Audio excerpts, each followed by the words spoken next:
So welcome once again, everybody, on this weekly macro call. I think it's been a pretty interesting market as we were discussing right before we started recording. We have somewhat of a correction starting, and why I'm saying starting, we will discuss a little bit more because it has been due for some time. We had the most historic bull run in last 3 months, and I'm going to share the charts and so on to discuss that further. But basically, when you have, let's go back and see where we are. Right. So do let me know if you're able to see my screen. So confirm if you're not able to, just give it a holler on the chat. So let me zoom it out. So of course, today's fall, which we are talking about, is very visible here on the chart. But let's zoom out a little bit. So we are sitting on even in last 3 months. This chart looks small now because I zoomed out, but it's a 45% rally on Nasdaq, which is 16,370 zone to all the way to 23,650 or so, 23,700 or so. So now, if you look at that from that perspective, what happened is looks like a blip. It's a correction. It was overdue. We have been running up like crazy nonstop since the low. Of course, we can also compare from the previous all-time highs, which was made in February. And I think we have been, we were stuck there for some time. We had a huge correction before that, but we made a new high. So what is critical from technical point of view, always talk about, we are still maintaining the bull run. It was a V-shaped recovery. And we did not enter any kind of, I know that there are these technical terms CNBC uses of a correction of a 20% or whatever, bear market of 20% and correction of 10%. If we just ignore that because those have no real meaning, you can clearly see here the trend was always up. We had a Liberation Day hiccup. And let's go to the SPX chart, which is going to look very similar. In this case, it was 32% rally. Of course, as we know, the tech was driving it. So what is really happening here? So we have this August 1 tariff, nothing different from what started on Liberation Day. You are already seeing what I have drawn some Fibonacci levels. These are the technical ways of tracking, how much of drop is basic, technically what we track. These are proven numbers where people usually market takes support. So the first support level is mostly around, 6,050 mark, we can say, but we should have decent support very close, which is the previous all-time high. So right now, this is why I'm saying that because there is no support real buy, so this is just a start of correction. We should at least see another 100 points on SPX and maybe below to cut out this leverage which is built up, because everybody was waiting for, first of all, the tariff news. We have talked about triggers. Tariff news was priced in around early April after Liberation Day. Since then, people are just learning that this was a negotiation tactic. And there was this whole tax bill which was passed. A lot of other good news, and whether it is SLR relaxation, whether it is the rule changes around crypto, you will see that there was so much of push from a policy level, which was helping the market, that we had kind of this crazy rally of 32% in 3 months. Now, what happens from here is, one is, of course, technical correction. The second is what happened in last couple of weeks. We have been highlighting that the earnings had to live up to the expectation. They did. That is not going to add fuel to the market because of this rally, because already the expectations were built in. We were already getting news indicating earnings will be great and we have been posting those in terms of AI spending, in terms of how the overall, AI growth story is still intact. There is no real negative for any of the companies. We already got clarification that semiconductor and all other critical AI infrastructure will not be tariffed at all. They still enjoy full exemption. So none of that is impacting the main story of whether it's NVIDIA, whether it is Microsoft of the world, or if it is Meta of the world. None of that is actually material to them, and they justified the growth in stock prices by coming out with great earning. So now it's a matter of where do we stop. Again, as I said, it's mostly technical right now. We have too much froth in the market. So there is a good chance we will at least test out the previous all-time highs. Or if we go back to SPX, we might go and test some of the other lows in terms of what we can call them the Fibonacci support levels. Even 200 moving average, which is considered a strong support, is very far away now. So it won't be surprising if we have another 3, 4, 5% drop. And I would not call that anything abnormal in the context of, after a huge rally. So pretty much normal. What are the other things right now? You're seeing that money is still, we were talking about confidence in US, and we have had this whole panic around, US debt is means increasing or whatever, like, or because of the tax bill, all the political talks, whatever, doesn't matter. Means what I'm trying to highlight here is US 10-year yield. We did discuss in our WhatsApp group also that uh, the 7-year auction had one of the best demands in recent times. 10-year yields are dropping like crazy. Yeah, especially after today when the risk assets are being sold because of the tariff news. People are piling up into US Treasury.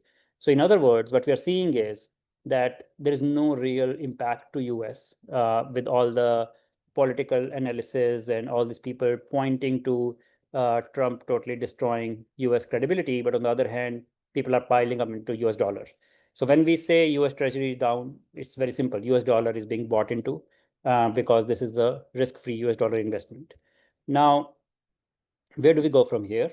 I think yields are going to be important because we are talking about now, we still are sitting on pretty high interest rates. Trump has been pushing for Powell. It's become very political. Some people believe that it's good if Powell goes away himself for good reason, because right now, to be frank, even the yields are pushing very clearly that we need a rate cut. We saw 2 more Fed voting members who have dissented this time, which is going to continue to put pressure to get a September rate cut. So with rate cuts ahead of us, with yields falling, macro is not changing. Whether it's money supply, yes, there was some drop, but that is, again, as I said, this is temporary. If you look at the crazy amount of money supply being added, and with the SLR relaxation, it will only going to further fuel this whole rally. So again, going back to the whole old story, there is nothing changing. Yes, there was excess in terms of valuations going too fast up with this 32% rally, and especially with tech stocks, with Nasdaq rally being 45%. This was very much a due thing. We had to release some steam. We don't know where it will stop, but I think it is very much independent of the news. I think whether tariff or not, we will discuss it in a little bit, what we are seeing in the tariff world also. But I think short summary is that this is a start of a correction after a huge run, and we have nothing changing from a macro perspective. There's enough demand, enough money supply coming in. There's a lot of money on the sidelines, which will keep the some kind of a bottom that we are not going to be crashing down because of this news. So that's the take on in general. Let's have a quick look at gold and Bitcoin also. So we have been discussing gold for quite some time, still in the consolidation range. Today it got helped by the rotation. So if you see very clearly, it's a rotation to safety after a huge run up, and when they just saw the opportunity, we just saw how the yields dropped. That means a lot of bonds got bought, a lot of gold got bought. All these things are basically a rotation from the risk assets. Same way, I think Bitcoin is now more like considered a risk asset and speculative in general. So you will see that it is going to act more like that. And also similar with just like stocks, it has been sitting on a huge rally year to date. So that's where I think, again, Bitcoin probably will take support around the previous all-time high. It will be a little bit of concern if it drops below that. But I think psychologically, those levels are going to be something to watch. While gold, I think, is in a great position to start its rally or break out very soon if the uncertainty continues again in the equity world. So that is a quick note on generally on the market. I can take a few questions here and we can start discussing a little bit about what is going on in the tariff world. But feel free to add your comments in the chat, or you can unmute yourself and ask a question here. But I think in general, yeah, go ahead, please. Raman, how do you explain significant drop in Coinbase today? Okay, so if you're talking about specific stocks, means I try to avoid it in this call, but let's say Coinbase was up since last earnings. It was up almost 2x, like where it was last quarter earning, and it was probably because of the earning there was a reaction because it was built up too much and it did not really beat the estimates. So that can be the reason, and I think we can definitely discuss these in all access where we discuss specific stocks, and definitely let's get this kind of discussion going in Discord there. Yeah, no, I think overall if you take a bigger picture view, the earnings have been great, right? Means if you see, I think only Amazon had reacted negatively, but in general, Meta has done very well, and we, everybody is Google did very well. Apple came out surprisingly well in terms of iPhone sales. So in general, earnings have been good, and I think yes, some stocks are going to get hurt more because they run up too much. Like ARM is an example. Earnings were not bad, means they were not spectacular like others, so it got hurt.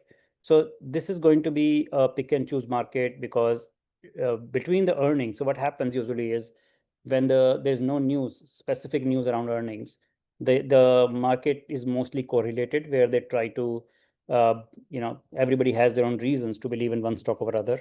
And that's what we saw. And earning usually is a balancer where people start reviewing the relative valuations, whether the growth rates and the actual report cards are justifying the equal weightage of growth in those stocks. So that's what we are seeing right now. We are seeing some part of the Mag 7 like Apple, Amazon are dragging. Meta and Google have been recovering very well.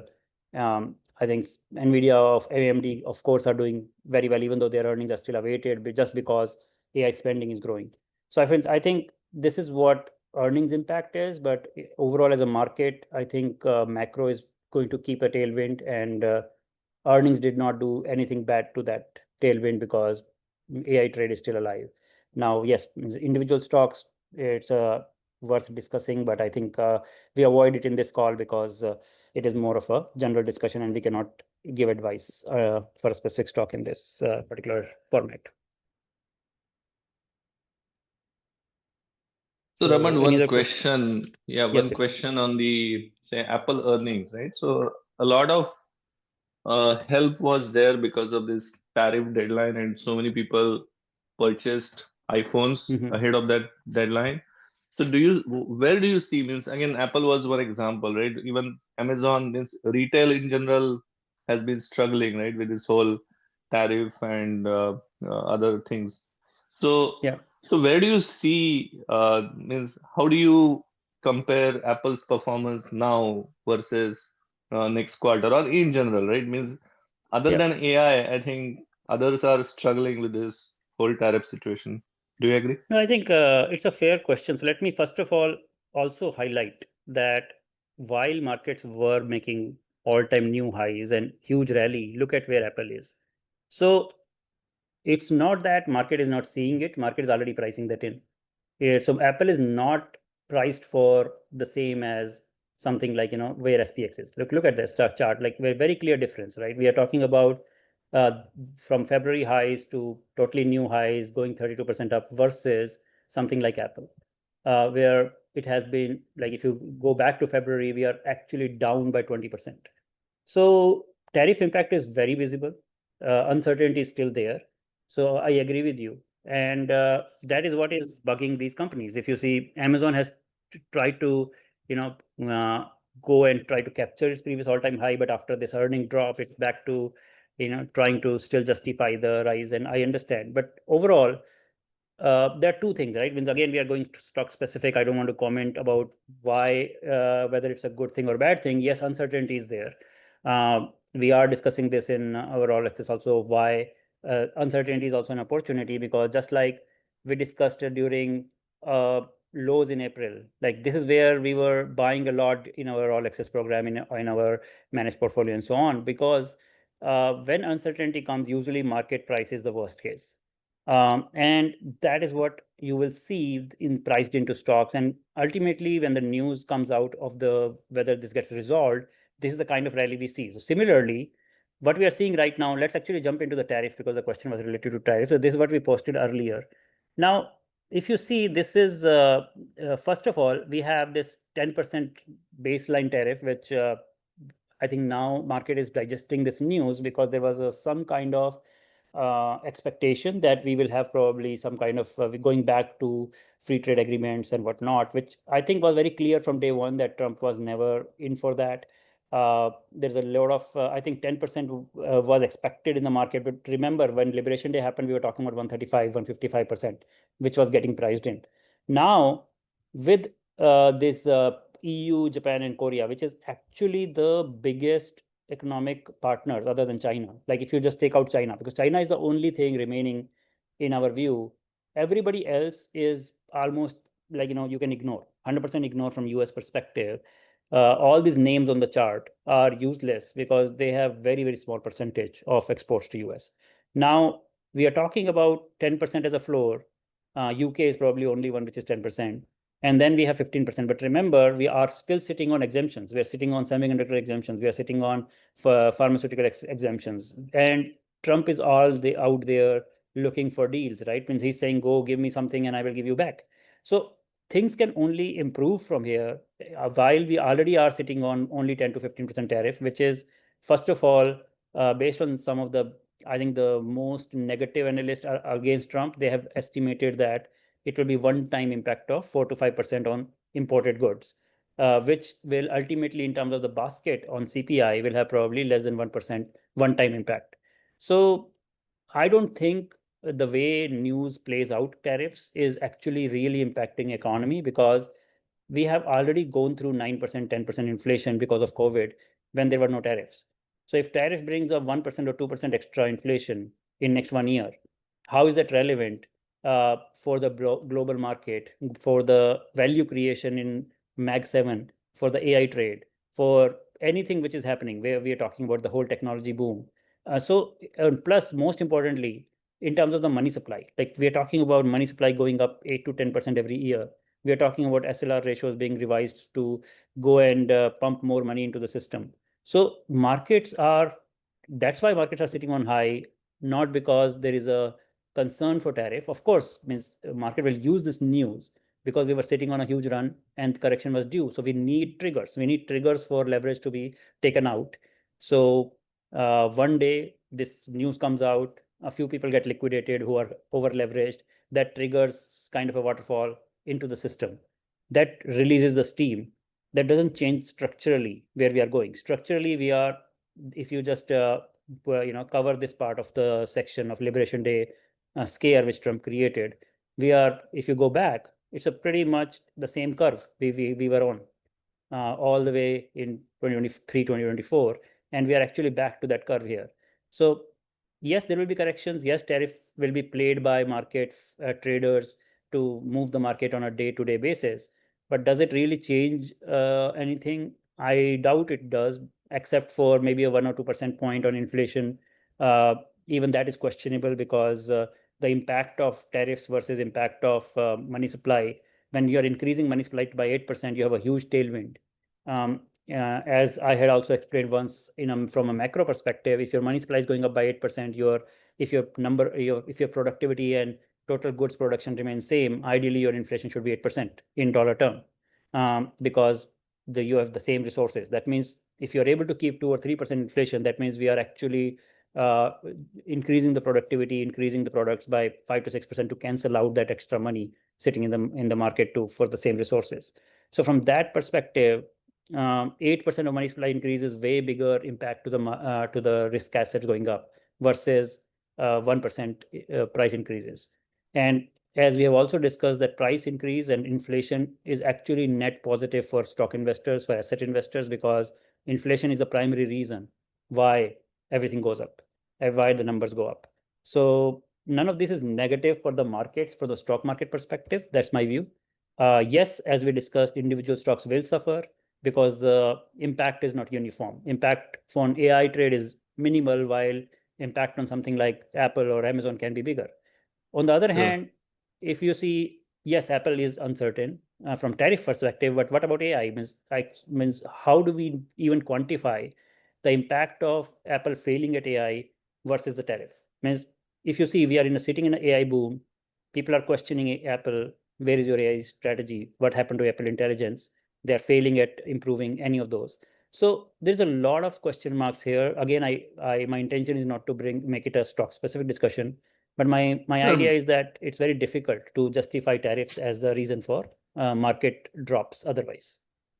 No. So it's a fair analysis, and I was not picking on Apple, but in general, right? Means even if we look at the AI stocks, so when Meta and Microsoft, when they had a stellar earnings, still that did not make the market go up, right? Because there was a drop even on that day, right? Even though individual stocks were up, but the larger market was still having some drawdown, right? So that means, is AI story going to fuel the market further, right? Means there is a AI story, but how how good it is to continue that Sure. uptrend. So I think this is what I always answer. It's a very simple thing.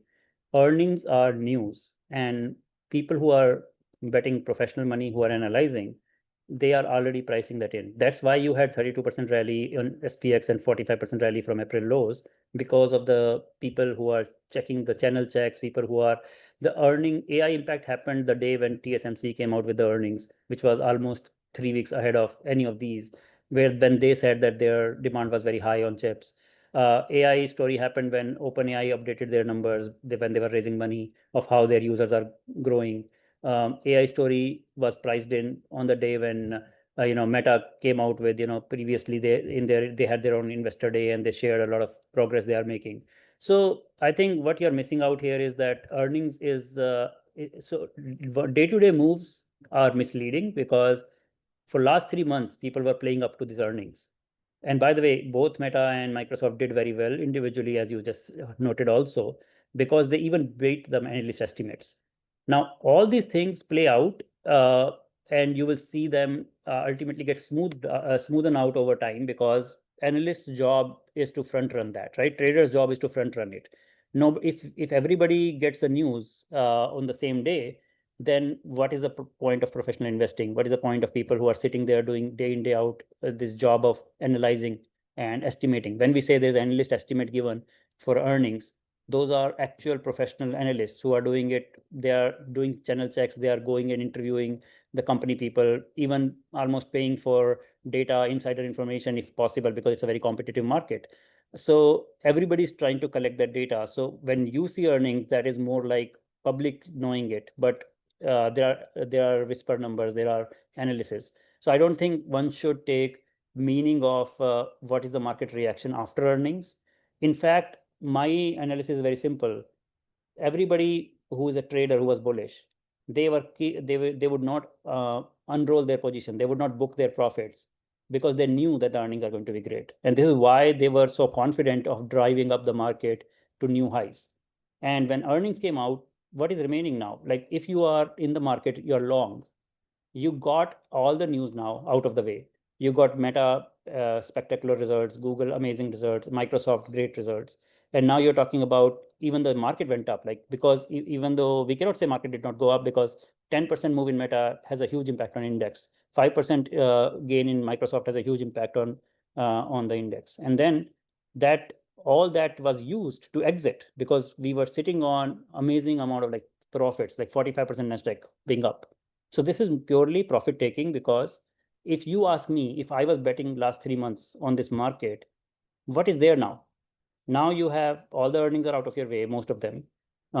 Even the earnings are not out, which is like Nvidia or something, they already have got priced in, because Nvidia customers are telling you that they are going to spend, they did amazing capex and they are going to continue increasing capex. So even Nvidia, by the way, Nvidia is 100% up, while Nasdaq is up 45%. Nvidia is 100% up since April lows. So we have been discussing this, that this is not, you cannot justify a 10% drop that AI is not moving the market. AI already moved the market in the last 3 months. It's just a matter of traders telling you that now they are done playing out this move. This is a normal technical correction where there will be some profit taking.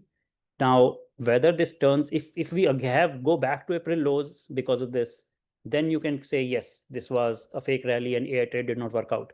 But if we correct another 10% and stabilize, we will still be up huge amount, and we will still be up year to date, even though tariff headwind is there, even though we have all this uncertainty in the world.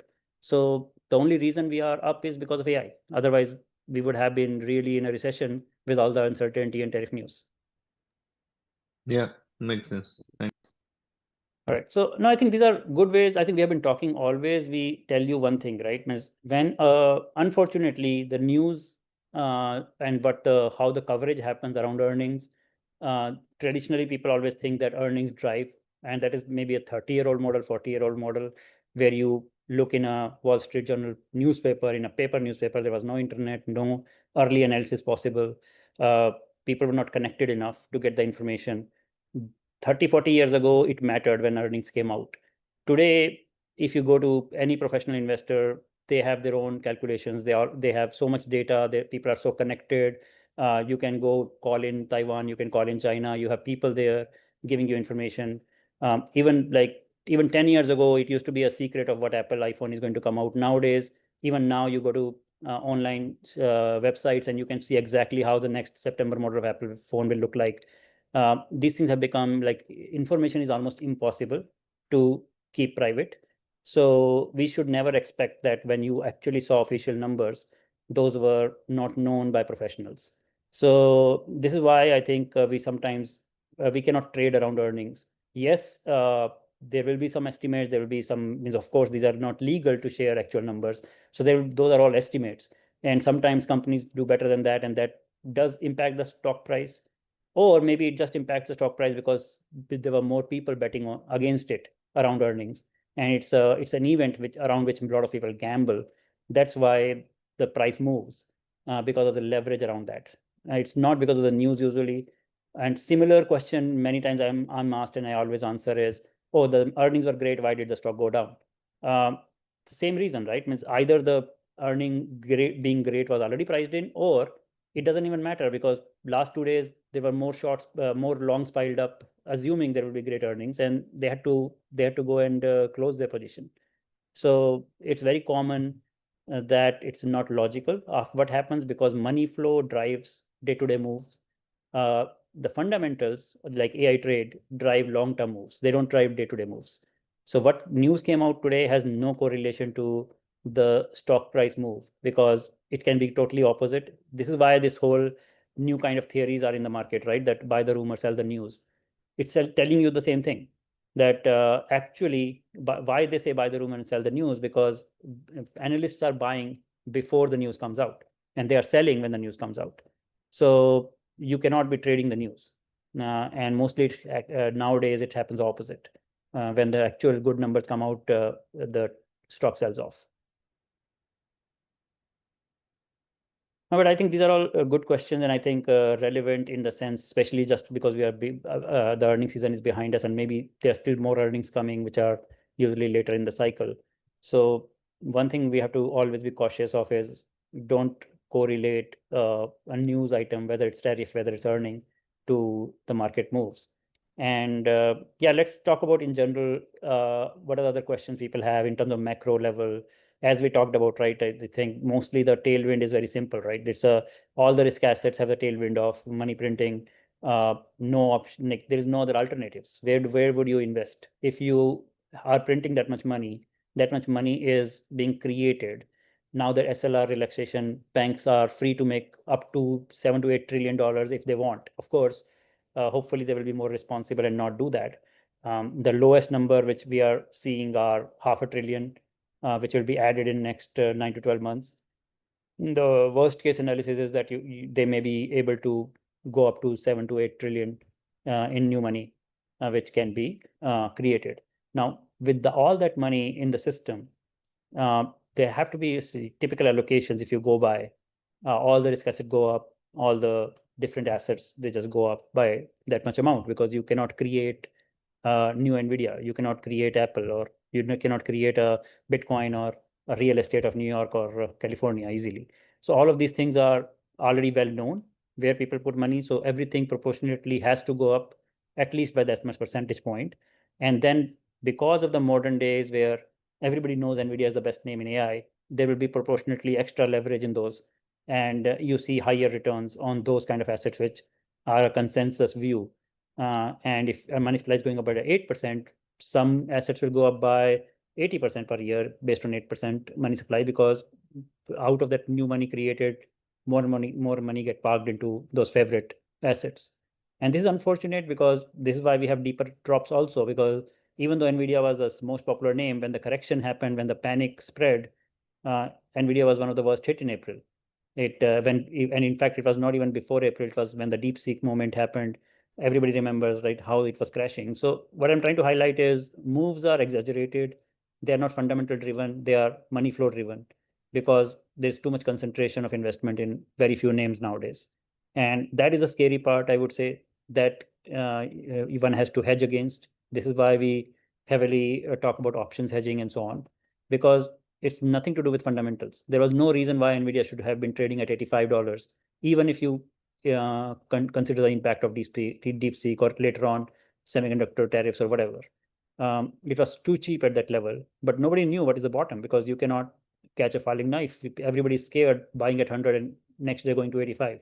So that's where money flow and the concentrated investments can create a difficult situation for investors. And that's what we promote, is we talk about learning options to control those kind of big moves, because hedges always help you create a better risk profile in these kind of uncertain scenarios. So let's take more questions, because I think we have discussed this part enough. Any other news or what you're tracking? Means I think a lot of discussion we had recently was about Bitcoin. So I think right now it's acting correlated. So if any questions around that, we can talk about that. Means we covered a little bit during the market discussion, where we talked about how it is probably going to test out the previous highs, and it's acting right now the same deleverage process as the rest of the market is crashing. So I'm interested in learning what people are thinking about in general. Quick question: which component of the Bitcoin market do you think is the most sensitive to the broader macro? Is it the treasury companies? Is it the ETFs or something else, miners maybe? If you're talking about sensitive to shock in terms of price, I would say it's very well understood. Bitcoin has become more stable now, given the kind of various tailwinds. So I would say Bitcoin itself and the ETFs, because they are exactly correlated to Bitcoin, are the least sensitive, because they are basically 1:1. All the treasury companies by definition are leveraged on the Bitcoin price. Means if you look at MicroStrategy presentation, they themselves talk about the leverage ratios between Bitcoin and their stock. So yes, by design, you will see more sensitivity and more bigger price moves into treasury companies. And then, of course, if you look at something like Coinbase of the world, which is totally uncertain growth, too much things moving, it's irrespective of Bitcoin price, you will see that a news like Robinhood expanding into crypto, or JP Morgan Chase expanding into crypto can have a negative impact on Coinbase or other companies, ecosystem companies. So sensitivity comes around what drives their valuation. So it will become very specific discussion. But I would say the overall learning in this recent cycle is just because Bitcoin is now so hugely created into a Wall Street product. We are talking about ETFs. We are talking about treasury companies which are using debt on top of it to make sure that Bitcoin itself is never at risk. I think Bitcoin is becoming less and less volatile. You are seeing correction which are happening in Bitcoin are way lower than what we used to see in previous cycles. And that basically is a maturity of the asset class, where now you are talking about allocations. Somebody like Ray Dalio is talking about up to 15% allocation of Bitcoin. Then somebody like BlackRock is presenting that everybody should have at least 6% allocation. In some presentation, they have even gone up to 8 to 10% for some kind of investors. So all these things are going to create a very basic tailwind on kind of Bitcoin it will create more and more support, because people who, even if you let's say, and I have my personal learning, because we have been running this all access program for 3 years. When we talk about allocation, right, means we had been talking about, okay, there is a certain amount of allocation you should have in Nvidia or some other stock. And then when you talk to people, they struggle to take allocation when it is guided, because they have their own beliefs. And when stock, they are waiting for a correction or something happens. So when more and more people are guiding that you should increase your Bitcoin allocation, people are going to wait for these moments whenever it corrects based on their comfort level. And that's what creates a continuous bid on it, right? I mean, there's always somebody waiting to increase their allocation because of institutions like BlackRock and big analysts now favoring Bitcoin over other asset classes. So from that perspective, Bitcoin volatility is very low now. It's probably even less than something like Nvidia or Tesla right now. So from that perspective, I would say the least sensitive is becoming Bitcoin now. But yes, treasury companies by default are highly sensitive because of the leverage they have built on top. All right, now I think this is a good question, because overall, if you see what is the goal of Bitcoin, I think if we go to institutions, they are mostly saying that they want to make Bitcoin replacing or becoming an alternative for gold. So if you see what is the gold volatility versus Bitcoin, so that's the gap which Bitcoin has to fill. And the good thing about why Bitcoin ideally, theoretically, why it should be less volatile than gold, once it gets an adoption level similar to gold, because gold has a lot of unknowns, like in terms of you have a new finding, or China does not even disclose how much of gold reserves they have. Nobody even trusts how much gold reserve they have. They may be mining so much more than what they are declaring. So all these things are unknowns in the physical gold world, while digital gold, Bitcoin, is programmatically known exactly how much it is. So all these reasons why institutions are targeting that 10 years from now, 20 years from now, Bitcoin will be maybe less volatile than gold once the adoption is higher. So this is where I think the future is looking like, based on I think most of these big people when I talk to, I have been involved in a few treasury company formations and all that, and investing in them and talking to them. And I think these people are working with big bankers like BlackRock of the world, and Cantor Fitzgerald, which is like Lutnick, who is our commerce secretary, his company. They are right now like 100% into Bitcoin. They are basically running the books of every treasury company. They are investing into every treasury company which comes out. So all these people, means when we figure out what they are doing and how they are presenting it to institutional investors, I think the goals are very clear, where Bitcoin is supposed to be actually, they will push it out. Even if it doesn't happen today, it will happen in 10 years or 15 years. But basically, it will slowly get push out the gold part, and may take all that allocation which was being done for gold into Bitcoin. So that's, I would say Bitcoin is going to become less and less volatile over time.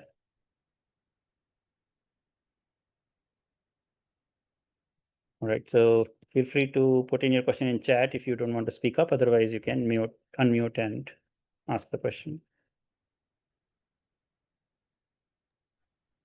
I have one more question, if I may ask.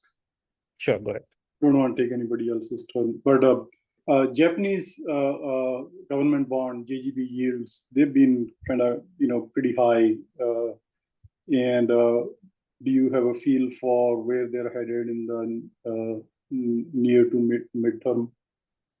The next year? No, I think that's a good question, because let's also look at because we used to look at the yen as one of the factors to watch. Yes, we stopped worrying about it when it took support around 142. So okay, so what is the deal here? So just a background for everybody else who's not following. So Japan is one of the biggest contributor of investment capital across the world. And when anything happens, why we worry about yen carry trade or Japanese yields are because if you remember last year, there was a huge drop in July and early August, and especially on 5th August, when there was this whole panic around yen carry trade unraveling. There was one of the hedge funds which had actually got liquidated. Similarly, the similar situation happened in April after the whole Liberation Day, and it got worse. The whole stock market really had to go through all this panic. Now, yes, the yields going up has this concern around what if more and more money go back to Japan, and because of the higher yields available. But I think what people are also talking about is ultimately, because the Fed and the Bank of Japan, they are very closely correlated, because Bank of Japan owns, or Japanese investors own, huge amount of US assets, including debt and equity. They are controlling very closely any kind of a shock which it can create. So if you see inflation in Japan is very high, yields are running high, but they are still not raising rates fast enough, because they are not yet ready to impact the US market. So it is a question hanging on overall market. But if you see right now, it's a very controlled depreciation of Japanese yen, even though inflation is very high. That itself tells you how much of control they have put in place. They are champions of yield control. They are champions of, managing this whole for last 20-25 years. So I would say till we see anything really abnormal in the USD, yen trade, I'm not too worried. But if you see every time this happens, like every time a big market moves happen, you will see that people there is some kind of unraveling. Like here, if you see even today, we are seeing the yen crashing almost 2%, which is pretty big for a currency. And that is because there is dollar crashing against yen, not really yen crashing.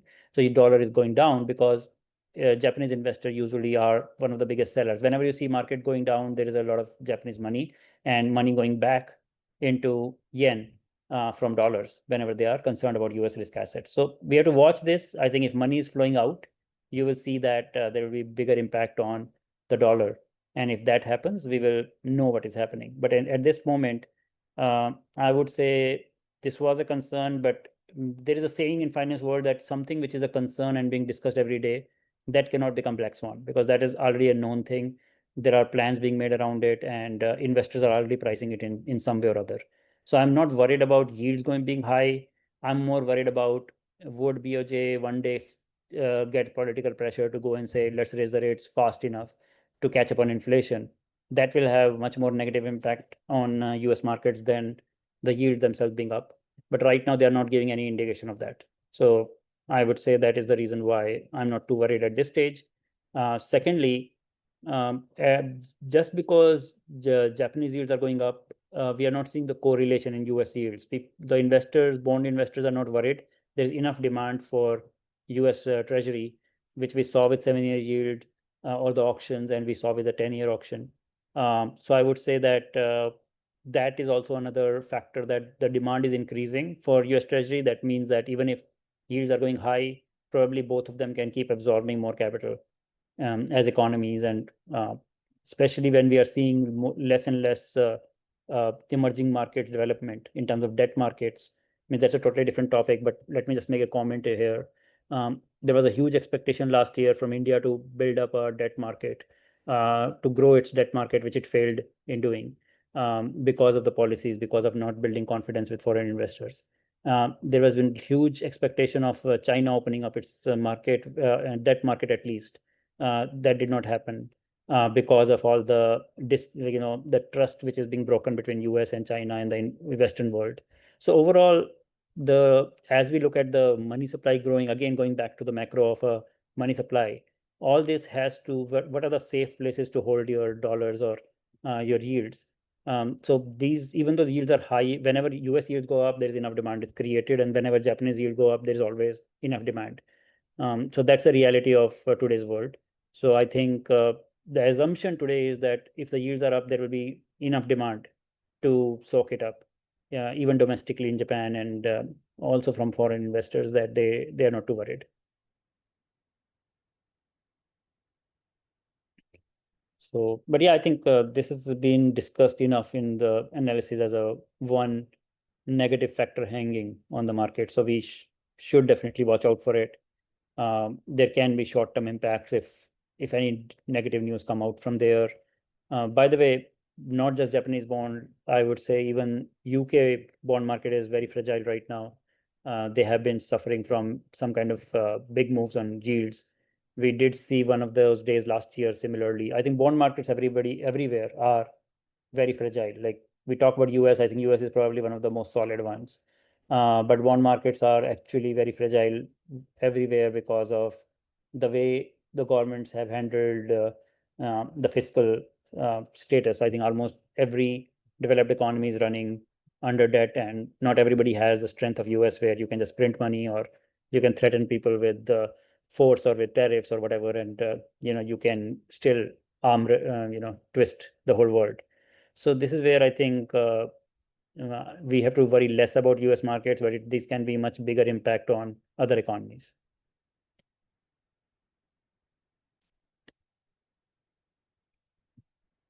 All right, so any other questions? I think we are doing good on time. We have another 5-10 minutes if you want to towards top of the hour. So we'll take a couple of more questions. So feel free to put them in the notes. I think we had one thing which somebody had asked about the job numbers in the WhatsApp. So let me just say, we did discuss a little bit at the start of the call before we started recording. Means again, I think we are seeing that the same things are happening like before, where generally the jobs numbers are being revised down every time a new data comes out.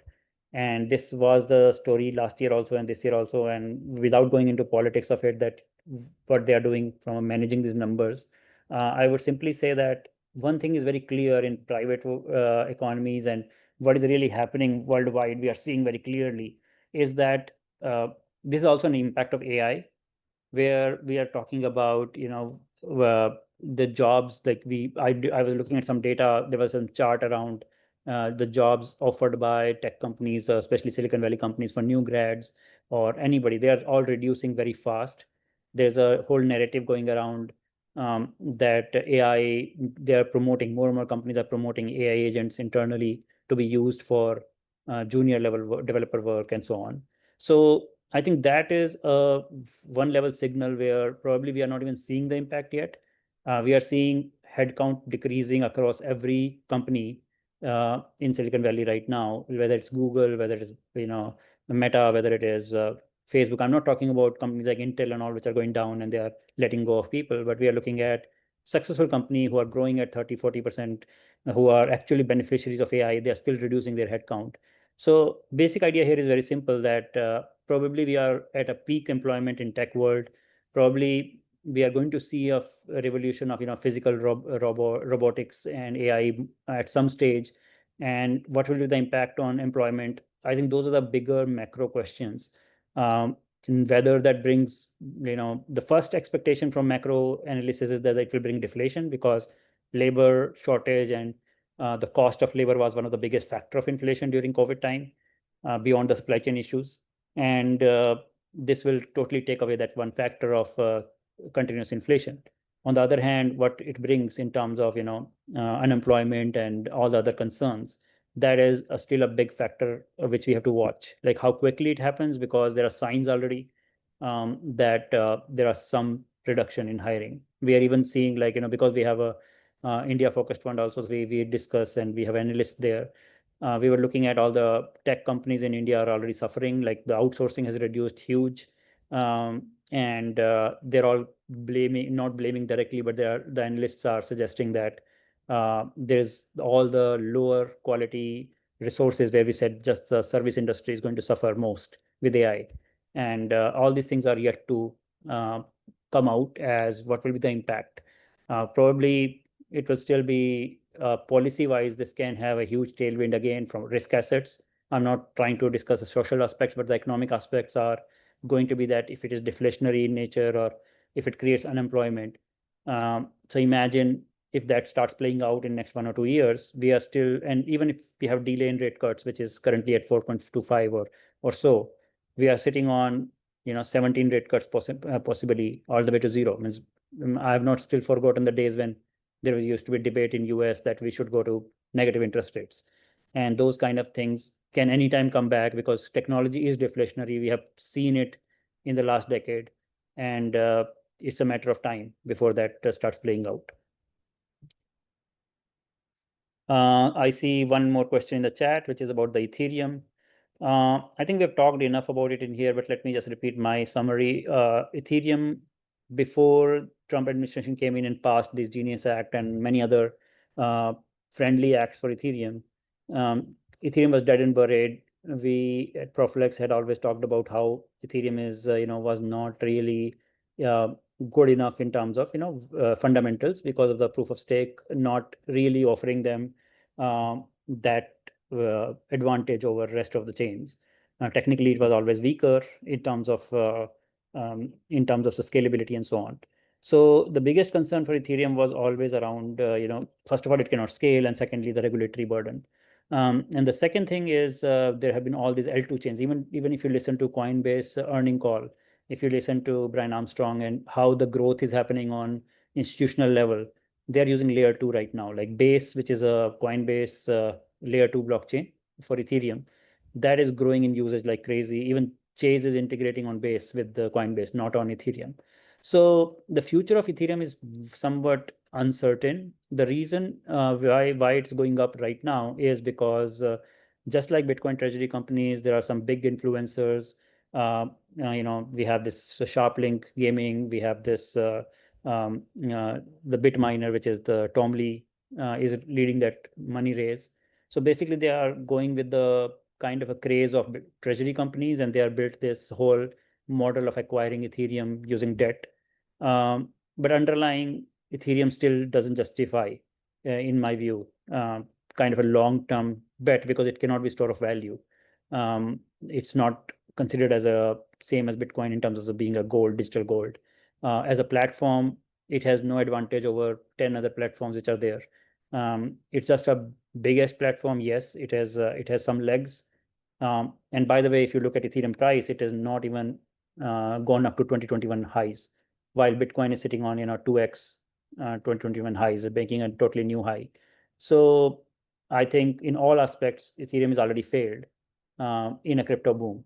But yes, it is a tradable asset because of all the hype around the Genius Act and this new clarity on crypto, and there's a lot more. We will see how it evolves, and there will be definitely more usage of Ethereum. But in the meanwhile, most of the growth has happened in layer 2. Most of the the real usage is coming not even on Ethereum. When we say Ethereum, mostly the real growth is happening on something like Base, which is Coinbase.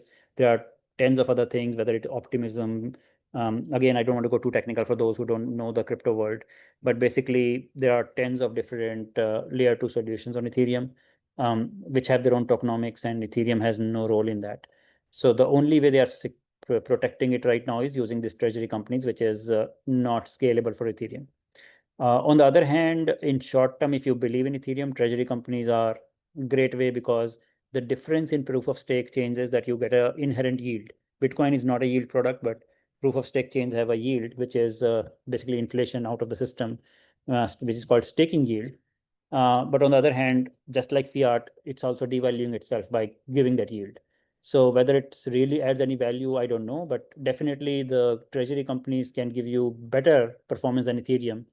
But I don't think Ethereum is going to do fundamentally better than Bitcoin in long run. And I may be wrong because it's a speculative asset. People can pump it up to as much. I think Tom Lee is talking about $15,000 of Ethereum. Yes, tradable. If you want to trade it, it can be a good speculative bet right now when the craze is there. All right, so maybe we are at the top of the hour. So it was great. I would say, just to summarize, make a plan. Don't worry about what is going to happen, because right now, as I said, this can be a start of correction, or it can be just a scare which gets resolved over the weekend with Trump coming out with more deals by Monday. Anything can happen, but tariff is not a real concern. The real concern was that we had run up too much, and traders need something to start the correction or to basically take profits. And this is a time where if you had taken bets in April, if you are sitting on huge profits, it's a good time to review, deleverage yourself, hedge yourself, and try to plan for a potential correction. It can go, maybe another 5%, maybe another 10%, but just keep that in mind. That's why I started with showing the chart that we are up 45% in 3 months on NASDAQ, up 32% on S&P 500 in 3 months. So if that is the case, please don't think of any panic created by CNBCs of the world that let's say we correct 10%, they will start talking about, oh, we are in correction. If we really hit 20%, they will start, oh, we are in bear market. These are all nonsense. Nothing says that 20% is some magic number. And after 42% move up, if 20% correction happen on NASDAQ, that doesn't change anything. It's still a correction. It is still 50% trace back of 3 months of run up, and nothing says that starts a bear market, or that will not be a great buying opportunity. So look for opportunities to scale back, because remember that it is just a 1 or 2 days of correction, and this usually we call it time correction also. So even if we don't drop below, we may need some time correction after this crazy run in last 3 months. So be prepared for that, make a plan, use hedges, like learn about options, how you manage your portfolio risks, but don't panic and don't think of anything around, like, if markets keeps dropping for a few more days, news is just to justify why it's happening. It's not the reason. Tariffs cannot hit the market. We have analyzed enough. If it was really such a huge uncertainty, market would not have run up by 45% in NASDAQ in 3 months, because tariff was never resolved in all these 3 months. And we have been talking about this day in, day out. So none of this news materially impacts the way the news channels will make you believe. It's more about what traders want to do with the news. And if they have to book more profits, if the money has to flow out, we will see more correction. If there are more leverage, which we can't see because those things are not visible, maybe the few over leveraged people will get liquidated. All those things are common. It happens, and it's good for healthy market. So just prepare for it and make sure that you understand bigger picture and long-term view of your investments. So thanks everyone. Have a great weekend, and we will talk again in this call next time. See you. Thank you, Rahul.